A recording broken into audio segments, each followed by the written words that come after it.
आइए एक कांच के प्रिज्म के माध्यम से प्रकाश के मार्ग का पता लगाएं। इस क्रियाकलाप के लिए हमें कांच का एक प्रिज्म, लोहे की 4 पिनें, एक पेन, एक स्केल और एक चांदी की आवश्यकता होगी। हमें कार्डबोर्ड या किसी ऐसी चीज़ की भी आवश्यकता होगी जिस पर हम लोहे की पिनों को लगा सकें।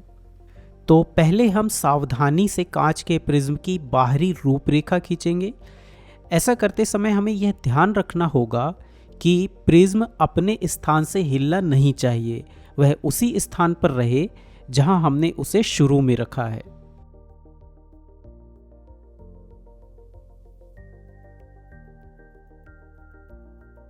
अब हम प्रिज्म के किसी एक फलक के लिए अभिलंब बनाएंगे। चलिए हम पहले इस फलक पर अभिलंब बनाते हैं।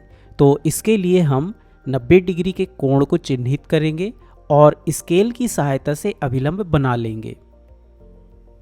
इसके बाद हम अभिलंब के बाईं ओर 30 डिग्री पर एक बिंदु चिन्हित करेंगे। तो चलिए इसे भी कर लेते हैं। अब हम इस बिंदु को उस बिंदु से जोड़ेंगे जहां अभिलंब फलक को काट रहा है, और इसके बाद हम इस रेखा पर 2 पिन लगाएंगे। तो ये पहला पिन हो गया और ये दूसरा पिन हो गया। अब हम प्रिज्म की रूपरेखा जो हमने बनाई थी उसके ऊपर प्रिज्म को रखेंगे और प्रिज्म के दूसरी तरफ से, यानी इस तरफ से, उन दोनों पिनों के प्रतिबिंब को देखेंगे जो हमने लगाई थी।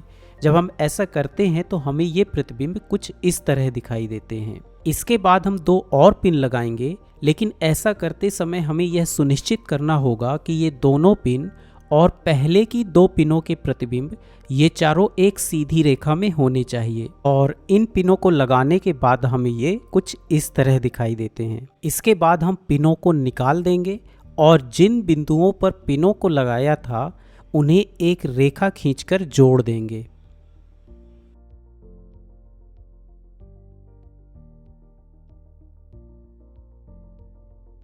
इसके बाद हम इस फलक पर भी एक अभिलंब बना लेंगे।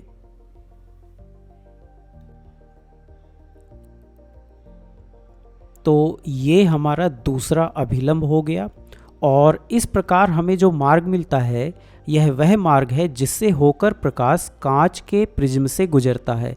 यहाँ हम देख सकते हैं कि प्रकाश एक फलक पर आपतित होता है, फिर यह अपवर्तित होता है और फिर दूसरे फलक से बाहर आते समय पुनः अपवर्तित होता है।